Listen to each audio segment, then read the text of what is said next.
اعوذ باللہ من الشیطان الرجیم بسم اللہ الرحمن الرحیم السلام علیکم ورحمۃ اللہ وبرکاتہ۔ چینل کے اندر آپ کو خوش آمدید کہتے ہیں۔ آج انشاءاللہ تعالی ہم ایام بیض کے روزوں کے متعلق آپ سے بات کریں گے۔ ایام بیض کے روزے کیا ہیں، ان کے رکھنے کی فضیلت کیا ہے، اجر و ثواب کیا ہے، اس پر انشاءاللہ تعالی آپ سے گفتگو ہوگی۔ اس سے پہلے آپ سے گزارش کرتا ہوں کہ اگر آپ نے اس چینل کو سبسکرائب نہیں کیا تو ضرور سبسکرائب کریں، کیونکہ روزانہ اسلامک ویڈیوز، وظائف و عملیات، تعویذات اور گھریلو ٹپس کے حوالہ سے ویڈیوز جو ہیں وہ اس چینل کے ذریعہ سے یوٹیوب پر اپلوڈ کی جاتی ہیں۔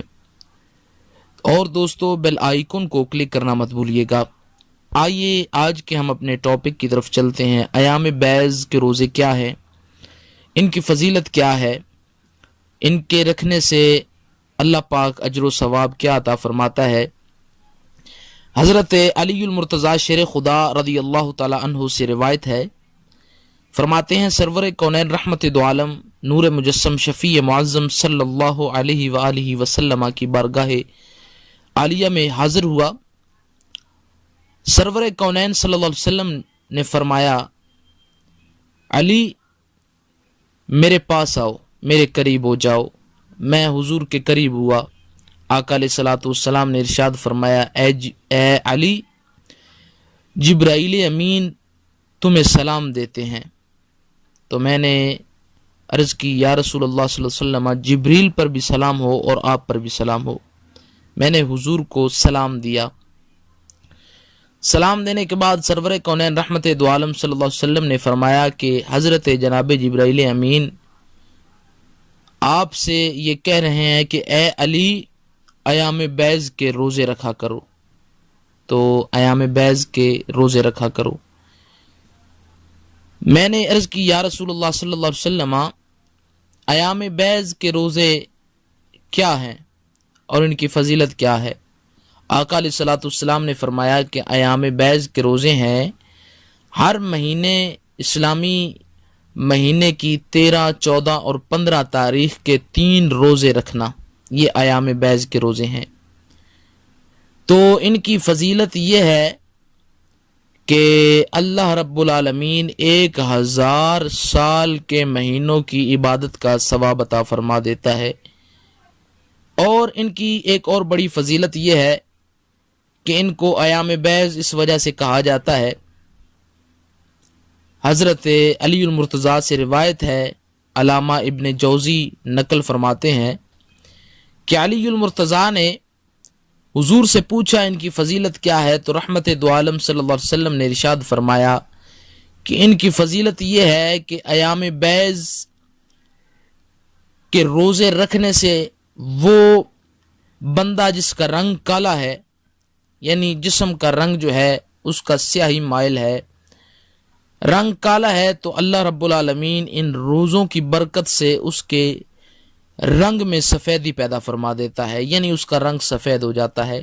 کیونکہ جب حضرت آدم علیہ نبینا علیہ السلام کو جنت سے نکالا گیا تو زمین پر آئے تو آپ کا رنگ جو ہے نا وہ سیاہی مائل ہو گیا، کالا ہو گیا۔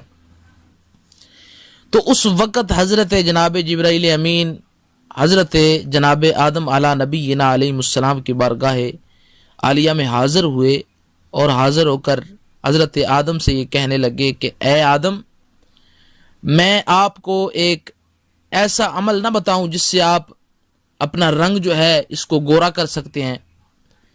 تو آپ نے فرمایا کہ اے جبرائیل، بتاؤ وہ کیا عمل ہے جس سے میرا رنگ جو ہے یہ سفید ہو جائے گا؟ تو حضرت جبرائیل امین نے حضرت آدم علیہ نبینا علیہ السلام سے کہا کہ اے آدم، آپ ایام بیض کے روزے رکھا کرو، یعنی 3 روزے رکھیں۔ اسلامی جو مہینہ ہے اس کی 13، 14 اور 15 تاریخ کو آپ روزہ رکھو۔ اس کے روزہ رکھنے سے پہلے دن اللہ رب العالمین آپ کی جو رنگت ہے اس کا ایک حصہ جو ہے اللہ رب العالمین اس کو سفید فرما دے گا، اور دوسرا روزہ رکھنے سے آپ کا دوسرا حصہ جو ہے وہ سفید ہو جائے گا۔ اور تیسرا روزہ رکھنے سے خالق کائنات آپ کے تیسرے جسم کے حصے کو سفید فرما دے گا۔ تو حضرت جبرائیل امین نے یہ وظیفہ بتایا تو حضرت آدم علی نبینا علیہ السلام کو جب یہ وظیفہ بتایا گیا تو آپ نے 3 روزے رکھے۔ 3 جب روزے رکھے تو پہلا روزہ رکھا تو جسم کا ایک حصہ جو ہے وہ سفید ہو گیا۔ دوسرے دن کا روزہ رکھا تو جسم کا دوسرا حصہ جو ہے وہ سفید ہو گیا، اور تیسرا جب روزہ رکھا تو جسم کا جو تیسرا حصہ ہے وہ اللہ رب العالمین نے ایام بیض کے روزوں کا صدقہ تیسرا حصہ بھی سفید فرما دیا، اور آدم علی نبینا علیہ السلام کا جسم جو ہے سفیدی سے مزین ہو گیا۔ تو اس کی یہ فضیلت ہے کہ جس بندے کا رنگ کالا ہے وہ ایام بیض کے روزے رکھنا شروع کر دے، یعنی ہر مہینہ جو ہے اسلامی اس کی 13، 14 اور 15 تاریخ کو روزہ رکھے تو خالق کائنات اس کے جسم کے رنگ کو گورا فرما دیتا ہے۔ یہ ایام بیض کے روزوں کی فضیلت ہے۔ امید کی جا سکتی ہے آپ کو یہ ویڈیو اچھی لگی ہوگی۔ لائک کیجئے، شیئر کیجئے، اور مزید اچھی ویڈیوز کے لیے چینل کو وزٹ کریں۔ اگر آپ کو کوئی مسئلہ ہو، کوئی پریشانی ہو، کسی ٹاپک پر آپ کو کوئی بات پوچھنی ہو تو آپ کمنٹس کر سکتے ہیں۔ انشاءاللہ تعالی آپ کی جو پرابلم ہے اس کا حل آپ کو بتا دیا جائے گا۔ السلام علیکم ورحمۃ اللہ وبرکاتہ۔